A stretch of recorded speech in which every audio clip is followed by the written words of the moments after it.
Assalamualaikum warahmatullahi wabarakatuh. Alhamdulillahi rabbil alamin. Wassalatu wassalamu ala rasulillahil karim. Sayyidina Muhammadin wa ala alihi wa sahbihi wa dhurriyatihi wa ummatihi ajma'in wa ba'd. Saudara-saudariku dimanapun Anda berada, semoga Allah senantiasa merahmati dan meridhai seluruh aktivitas kita sehingga senantiasa bernilai maslahat baik untuk kehidupan berkeluarga ataupun dalam konteks sosial yang lebih luas, bermasyarakat, berbangsa, bernegara. Isu nikah beda agama sesungguhnya bukan hal baru, namun juga menjadi problem sosial yang pernah terjadi di era dakwah Nabi SAW, khususnya saat menjalani era dakwah di kehidupan sosial pada fase Madinah Al-Munawwarah. Dan sejatinya Islam yang memang semangatnya menghadirkan pedoman yang sempurna bagi umat manusia seutuhnya dalam menjalani kehidupan yang bermaslahat, elegan, tampil terhormat dalam seluruh lini kehidupan, tentu menghadirkan solusi yang dengan solusi itu memberikan pencerahan, bukan hanya aturan-aturan teknis formal fikih semata, tapi juga menjelaskan hikmah-hikmah yang dapat menghadirkan kenyamanan dalam berumah tangga.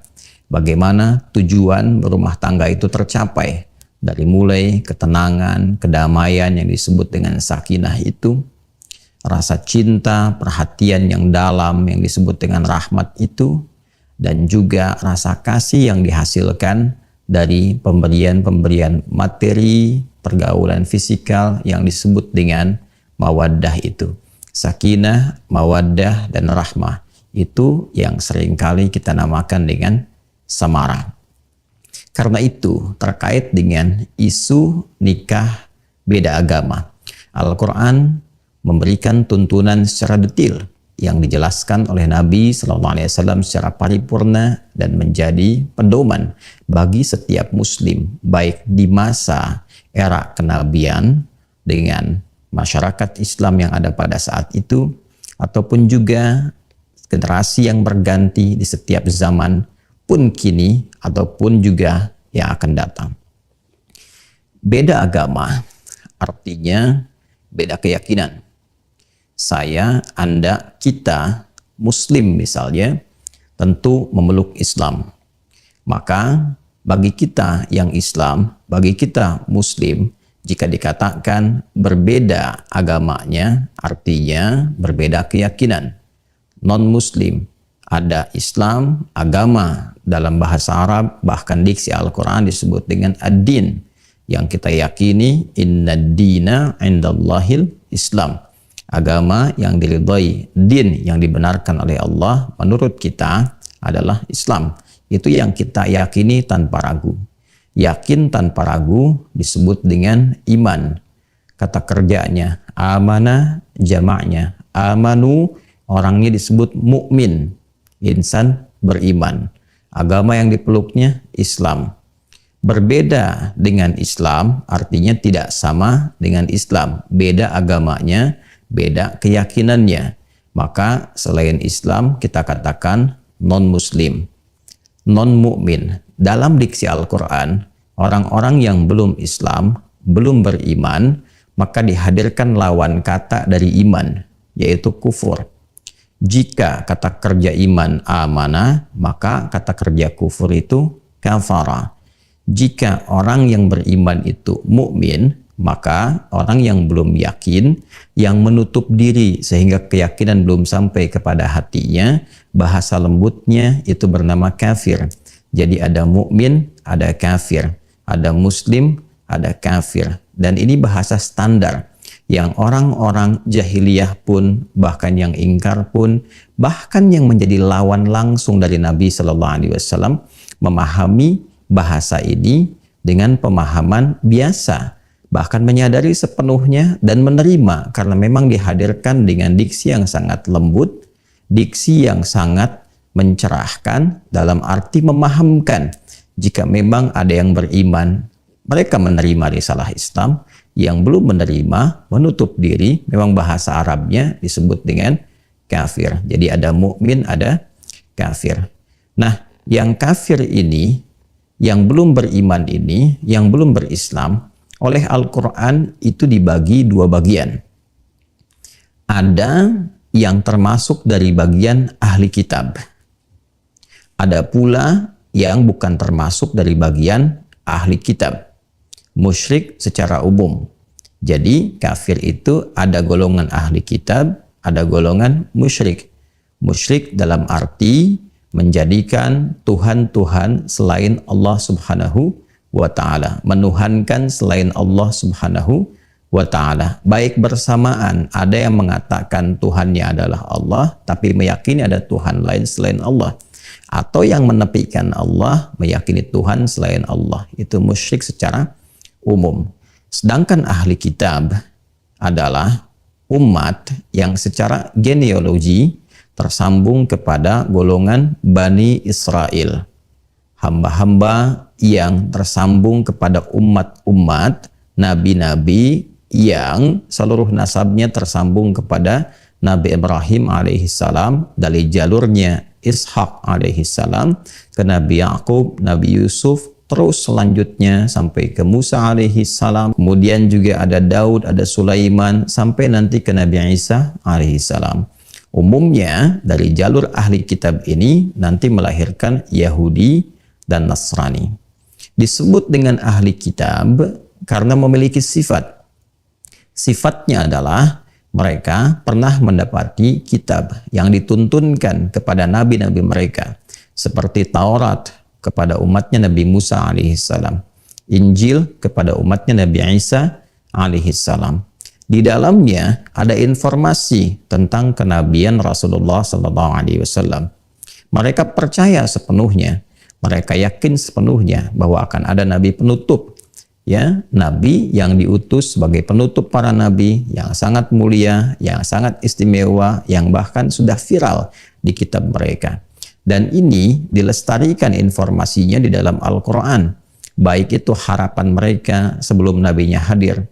Seperti di Quran surah kedua Al-Baqarah di ayat 89. Dan ditegaskan kembali di ayat 101. Di ayat 89 Allah menegaskan bahkan walamma ja'ahum kitabum min indillahi musaddiqul lima ma'hum wa kanu min qablu yastaftihuna 'ala alladhina kafaru falamma ja'ahum ma 'arafu kafaru bih fala'natullahi 'alal kafirin. Dan ingatlah, ketahuilah tatkala mereka itu berharap-harap akan datangnya nabi penutup yang diutus, nabi yang istimewa, yang melengkapi misi risalah nabi-nabi sebelumnya. Dan mereka meyakini ini nabi yang paripurna. Maka tatkala dihadirkan informasinya di kitab mereka dan hadir nabinya, ternyata mereka tidak menerima itu semua. Karena apa yang mereka harapkan bahwa keturunan dari nabi itu genealoginya tersambung kepada keturunan kakek moyang mereka dari jalurnya Ishak alaihissalam yang seperti tadi telah diuraikan, ternyata Allah memilih dari jalurnya Nabi Ismail alaihissalam. Apa yang mereka harapkan ketika Allah penuhi, dan boleh jadi harapan tinggi itu terwujud seluruh sifatnya dari keturunan Nabi Ismail alaihissalam, yaitu Nabi Muhammad sallallahu alaihi wasallam, sesuai dengan permintaan mereka, doa-doa mereka, harapan mereka. Tapi ternyata karena bukan dari jalur keturunan yang sama, mereka tidak menerima itu. Ada yang tertutup keadaan dirinya hanya karena bukan dari anggota jalur genealoginya. Ada pula nanti persoalan-persoalan lain yang mengiringi. Pada intinya, mereka adalah orang-orang yang meyakini kenabian Nabi Muhammad, namun pada masa itu belum menerima risalah Nabi Muhammad SAW karena faktor-faktor tadi, ya, ada rasa-rasa kurang bisa menerima karena keterkaitan genealogi, ada juga kekhawatiran duniawi atau faktor-faktor godaan-godaan setan yang barangkali terakumulasi dari sifat penolakan mereka. Orang-orang ini pada dasarnya menyadari, meyakini kenabian Nabi Muhammad SAW, namun belum terbuka keadaan hatinya. Nah, ini adalah golongan ahli kitab. Jadi mereka umat yang secara genealogi tersambung kepada Bani Israel, bisa Yahudi, bisa Nasrani, dengan syarat mengakui kenabian Nabi Muhammad SAW, meyakininya, bahkan mereka tahu tanda-tandanya. Diviralkan di surah Al-Baqarah itu. Alladzina atainahumul kitaba ya'rifunahu kama ya'rifuna abna'ahum wa inna fariqam minhum layaktumuna al-haqqa wa hum ya'lamun. Orang-orang itu sebetulnya telah mengetahui karena viral tentang tanda-tanda Nabi Muhammad itu di kitab mereka. Bahkan mereka mengenali Rasulullah seperti mereka mengenali anak mereka sendiri. Cuma karena faktor-faktor tertentu, mereka kemudian mencoba untuk menepikan, bahkan menyembunyikan info itu pada keturunan setelahnya. Nah, orang-orang ini secara singkatnya disebut dengan ahli kitab. Selain dari itu, walaupun mungkin ada yang menyandarkan dengan keturunan dari Yahudi ataupun mungkin juga keturunan dari Nasrani yang kelak kemudian juga akan melahirkan diksi yang baru yaitu Kristen. Nah, bila ini tidak terpenuhi dalam arti tidak meyakini kenabian Nabi Muhammad SAW, bahkan ada isyarat di dalam Al-Quran pada generasi-generasi selanjutnya setelah itu ada yang mencoba menghilangkan juga ya jejak viralnya Nabi Muhammad di kitab-kitab itu, sehingga tidak tampak di kitab mereka itu informasi tentang Nabi Muhammad SAW. Tidak terdapat di kitab-kitab selanjutnya berita tentang Nabi Muhammad SAW, sehingga dengan itu konsekuensinya generasi yang selanjutnya tidak mengenal Nabi Muhammad, tidak meyakini kenabian Nabi Muhammad SAW, bahkan saat yang bersamaan banyak menyoal risalah, bukan hanya meragukan, tapi juga menolaknya. Maka golongan ini sekalipun menyebut dirinya dengan Yahudi, ataupun bahkan menisbatkan dengan Nasrani atau bahkan Kristen, tidak masuk pada golongan yang pertama disebut dengan ahli kitab. Ini mesti diklirkan terlebih dahulu. Jadi orang-orang kafir non-muslim yang tidak beriman, beda agama, beda keyakinan dengan apa yang kita peluk sebagai muslim, itu dibagi dua bagian. Ahli kitab dan non ahli kitab atau musyrik secara umum. Musyrik dalam arti meyakini ada Tuhan lain selain Allah. Ini yang dimaksudkan di pembuka surah Al-Bayyinah, surah ke-98 di ayat yang pertama itu.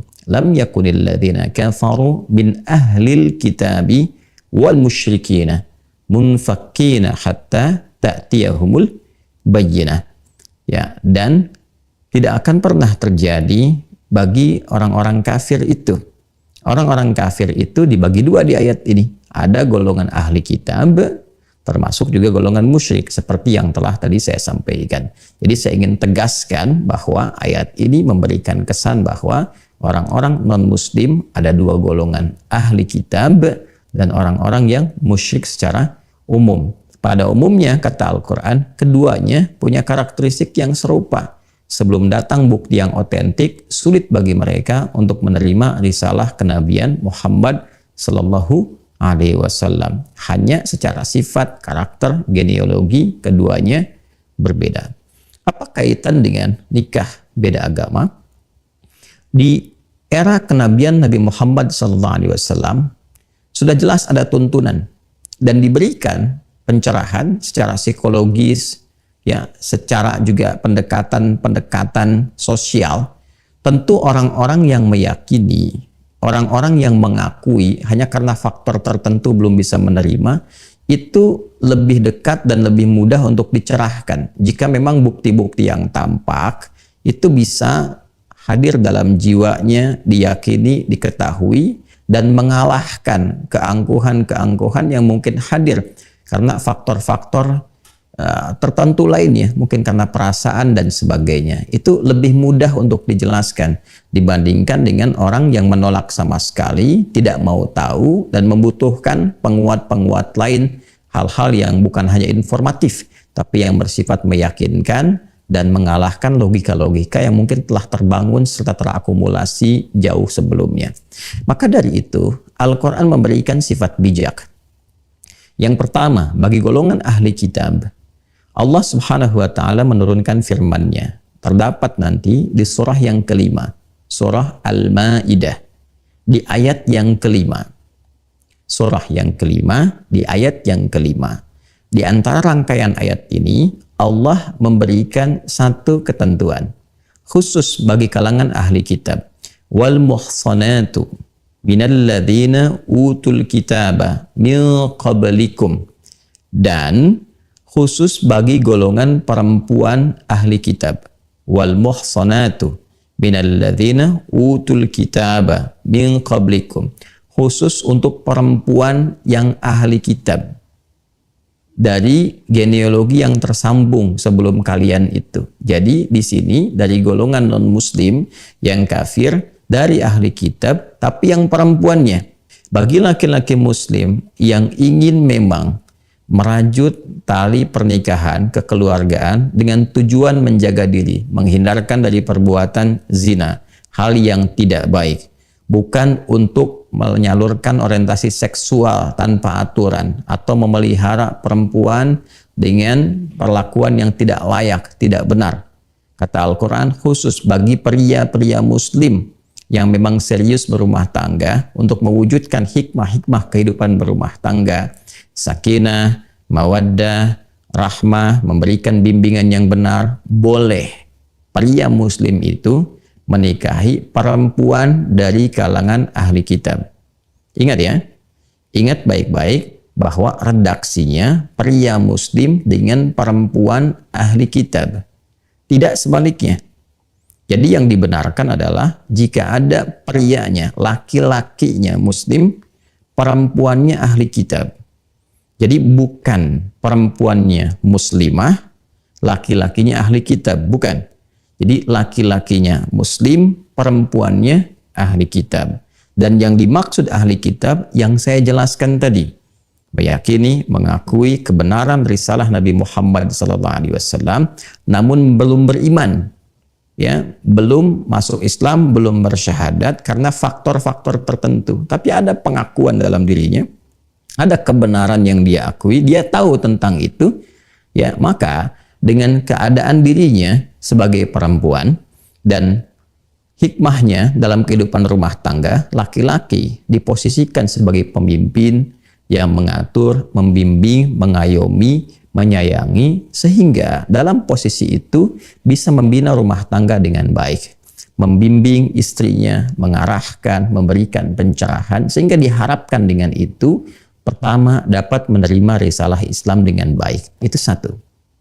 Yang kedua juga meminimalisir konflik-konflik yang mungkin terjadi dalam kehidupan rumah tangga, sehingga dengan itu potensi-potensi untuk tetap bisa memberikan nafkah, kebaikan-kebaikan, perlindungan, dan kemuliaan lain dalam kehidupan rumah tangga yang mendekatkan pada samara itu lebih dapat terwujud. Sebaliknya, Islam melarang tegas bagi perempuan muslimah untuk menikah, berumah tangga, ya, berhubungan secara formal, ya, dan apalagi non formal, itu sangat dilarang, ya kan? Dengan laki-laki dari kalangan ahli kitab. Jadi perempuannya muslimah, laki-lakinya non muslim, kafir dari ahli kitab, itu tegas dilarang, haram hukumnya, tidak diperkenankan. Karena ayat ini hanya membolehkan laki-laki muslim dengan perempuan ahli kitab. Ya, apa hikmahnya? Ya, berkebalikan dari apa yang tadi diuraikan. Karena laki-laki itu sifatnya dominan, dikhawatirkan nanti mengendalikan yang perempuan muslimahnya. Kemudian juga bisa terancam dengan beberapa hal. Ya, ada yang terkait dengan materi, ketika materi tertahan, jadi kemudian tekanan. Ya, ada yang terkait dengan aspek-aspek lainnya, perlindungan, dan hal-hal yang menjadi tugas-tugas laki-laki dalam kehidupan berumah tangga. Jadi ini murni untuk penjagaan dua hal. Satu, akidah. Ya, yang kedua adalah kemungkinan-kemungkinan besar untuk mendekatkan kepada aspek samara. Ini terkait dengan ahli kitab, jika memang itu masih didapati. Tapi jika itu tidak ditemukan, seperti generasi-generasi kekinian yang tadi saya sampaikan dengan cukup panjang lebar, secara singkat saya coba uraikan, bahwa berganti generasi sudah berbeda persepsinya, karena informasi yang sampai pada generasi berikutnya bahkan sampai kini tidak didapati keterangan Nabi Muhammad SAW, sehingga pertentangannya begitu besar, penolakannya begitu tinggi, bahkan bukan sekedar penolakan, pengakuan akan ketuhanan pun sudah menjadi musyrik total, dalam arti memang meyakini Tuhannya bukan Allah, bukan hanya ada Tuhan lain selain Allah, bahwa yang ada keyakinannya adalah Tuhannya bukan Allah. Maka ini sudah bukan lagi disebut dengan ahli kitab. Sekalipun boleh jadi ada yang menyematkan dirinya dengan nama Yahudi atau bahkan Nasrani, atau disebut juga sekarang ya berbeda dengan Nasrani, ada diksi lagi yaitu Kristen. Nah, jadi Kristen saat ini jika tidak mengakui kenabian Nabi Muhammad SAW, jika tidak kemudian mengimani Nabi Muhammad SAW sebagai nabi penutup dan meyakini bahwa Allah itu Subhanahu wa taala sesungguhnya adalah Tuhan, walaupun barangkali ya ada meyakini Tuhan selain Allah, itu tidak masuk dalam kategori ahli kitab. Apalagi jika memang sudah menolak Allah sebagai Tuhan, Nabi Muhammad itu bukan nabi, bukan rasul, ya dan seterusnya, dan menganggap Islam totally different, sangat berbeda, maka itu tidak masuk dalam golongan ahli kitab. Maka tidak berlaku hukumnya yang di Al-Maidah ayat kelima. Maka Allah menurunkan ayat khusus di dalam Al-Quran surah kedua Al-Baqarah di ayat 221. Allah berfirman, "Wala tankihul musyrikati hatta yu'min. Wala amatum mu'minatun khairum min musyrikati walau a'jabatkum. Wala tunkihul musyrikina hatta yu'minu.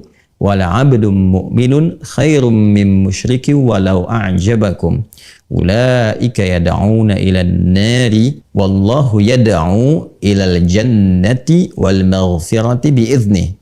Dan janganlah kalian menikahi perempuan yang musyrik. Artinya golongan kedua dari non-muslim, dari yang belum beriman.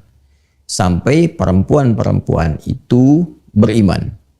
Sungguh, bila pun ada seorang budak yang secara sosial dipandang kelasnya rendah, namun dia beriman, itu lebih utama untuk dinikahi dibandingkan dengan perempuan musyrik yang belum beriman, walaupun secara fisik misalnya atau status sosial begitu menarik.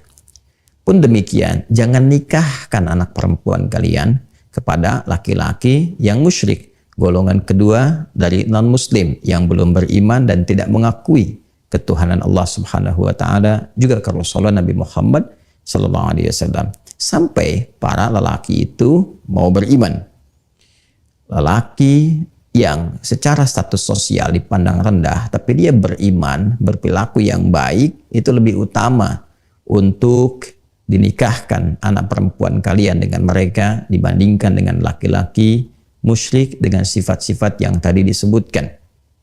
Sungguh mereka berpotensi membawa anak-anak kalian jika nekat untuk dinikahkan kepada situasi-situasi yang sulit, bahkan terancam saat kembali kepada Allah Subhanahu wa taala dengan ancaman-ancaman yang nyata. Karena itulah kemudian berpalinglah kepada ketetapan Allah yang lebih mengarahkan kepada nilai kemuliaan, nilai-nilai kebahagiaan, dan demikian Allah menjelaskan kepada kalian ketentuannya supaya kalian mengerti dan lebih mendekatkan diri kepada Allah Subhanahu wa taala. Ternyata ayat ini memberikan penegasan. Pertama, larangan menikah antara laki-laki dan perempuan beda agama. Baik itu laki-lakinya muslim dengan perempuan non-muslim, atau sebaliknya, perempuan muslimah dengan laki-laki non-muslim dalam keadaan kafir. Kategori yang kedua yaitu musyrik, kafir dan musyrik secara bersamaan, bukan dari golongan ahli kitab. Jadi mutlak dilarang, mutlak diharamkan. Yang kedua, Allah menegaskan bahwa tujuan berumah tangga itu sejatinya adalah membangun ketakwaan, membangun kedekatan dengan Allah Subhanahu wa taala dengan cara meningkatkan ibadah, meningkatkan amal saleh dan meniatkan kehidupan rumah tangga itu untuk mendekat kepada Allah. Bagaimana itu bisa dibangun sedangkan pasangan hidupnya beda keyakinan? Dan ini problemnya juga akan mereduksi nilai-nilai sakinah yang sangat diharapkan dalam kehidupan rumah tangga. Coba Anda renungkan, Anda pikirkan. Yang satu ke masjid, yang satu ke tempat ibadah lain. Di dalam rumah didapati situasi yang berbeda. Nanti ketika muncul anak, muncul problem lagi. Mau dibawa kemana anak itu? Dan seterusnya. Belum problem warisan, belum problem nanti dari kedua keluarga. Dan ini akan menyulitkan. Karena itu bertakwalah kepada Allah Subhanahu wa taala. Hidup kita itu terbatas, sementara. Kita itu hanya bertugas, satu saat kembali kepada Allah Subhanahu wa taala. Jangan kemudian hukum-hukum yang nyata yang memang sudah disiapkan untuk memberikan kedamaian, ketentraman diutaati kembali dan menampilkan semangat-semangat baru dengan kata-kata diksi yang baru seakan-akan benar, dengan frame toleransi, dengan frame misalnya kearifan sosial dan sebagainya. Sungguh semua itu tidak akan bisa menghadirkan ketenangan-ketenangan, samara yang memang desain mendapatkan itu telah ditetapkan sesuai dengan ketentuan yang menciptakan kita semua. Ini bukan bagian dari sifat intoleran, tidak. Tapi sungguh ini bagian dari penjagaan kepada kita semua. Justru ini bagian dari sifat toleransi tertinggi. Toleransi itu mengharapkan semua orang mendapatkan kebaikan, kebahagiaan, kenyamanan. Toleransi yang dipaksakan tidak akan mewujudkan kebahagiaan, kenyamanan itu. Apalagi dalam kaitan dan balutan kehidupan berumah tangga. Inilah perwujudan yang benar, perwujudan yang nyata dengan keyakinan kita sebagai muslim. Nasihat ini, pernyataan ini ditujukan bagi umat Islam. Sekali lagi, bagi umat Islam. Dan kita sangat menghargai dari yang non-muslim. Jika memang di ketentuan non-muslim, di Indonesia ada Kristen, ada Hindu, ada Buddha, ada Konghucu, dan yang lainnya, kita menghormati semua hukum yang terkait dengan ketentuan-ketentuan di keyakinan saudara-saudari kita. Kita menyayangi mereka dalam kehidupan berbangsa, bernegara. Tapi juga kita punya kewajiban menjaga keyakinan akidah yang kita yakini ini yang dijamin oleh undang-undang. Ini yang pertama. Dan jangan sampai ketentuan hukum ini menjadikan kita misalnya potensial melahirkan konflik sosial. Tidak. Dari dulu sudah biasa saja. Dari dulu biasa saja. Jadi ini aturan untuk menjaga akidah dan menunjukkan keseriusan dalam beragama. Dan ini bukti otentisitas keberagamaan itu. Ini bagian pertama. Yang kedua, saya pun ingin mengajak kepada rekan-rekan di ulama, di para ustadz, kiai, habib, ya, agar bersikap lebih objektif, satu, lembut, tapi dalam saat yang bersamaan juga tegas menyampaikan nilai-nilai agama yang terkait dengan aspek akidah. Ya, karena akidah sangat menentukan. Iman kunci utama untuk mendapatkan rahmat Allah, baik dunia apalagi akhirat. Karena itu tolong jangan bermain-main dengan hukum, ya, kembali kepada ketentuan yang benar, dan kita berharap juga kita bisa menyempurnakan kajian-kajian, khususnya tafsir-tafsir yang pakemnya memang di Islam sudah jelas dan sudah terjaga. Kita ketahui bersama orang-orang yang mencoba untuk merubah hukum-hukum itu sampai menampilkan dalam bahasa mereka ijtihad baru, itu bukan ijtihad. Ya, yang mengatakan dimungkinkan laki-laki ataupun bahkan perempuan muslim menikah dengan siapapun yang beda agama, itu bukan ijtihad. Ya, itu kalaupun kita mau jujur, nasab pengetahuannya, informasinya semua tersambung pada pemahaman orientalis. Yang kalau kita mau bahas lagi sangat panjang babnya, dari rasa frustasi yang didapati dalam kitab-kitab mereka yang mereka dapatkan saling bertentangan satu dengan yang lainnya atau ketidakjelasan dalam beberapa hal dan diharapkan itu terjadi pada Al-Quran, ternyata tidak terjadi sama sekali.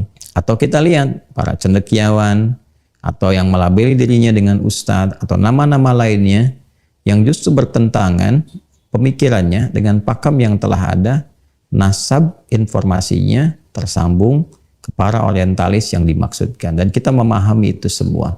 Bagaimana Anda bisa belajar pada orang yang tidak meyakini Al-Quran? Bagaimana bisa Anda mengambil tafsir dari orang yang bahkan tidak yakin dengan kebenaran Quran dan mencari persoalan-persoalan dalam Al-Quran? Lalu Anda mengambil itu semua dan mempraktekannya. Apa pertanggungjawabannya di hadapan Allah Subhanahu wa Ta'ala? Tetap berpegang teguh pada ajaran yang benar. Mohon maaf terkait dengan akidah, kita memang mesti tegas, tapi jangan sampai ketegasan itu menjadikan kita kemudian hidup tidak harmoni dengan masyarakat di sekitaran kita.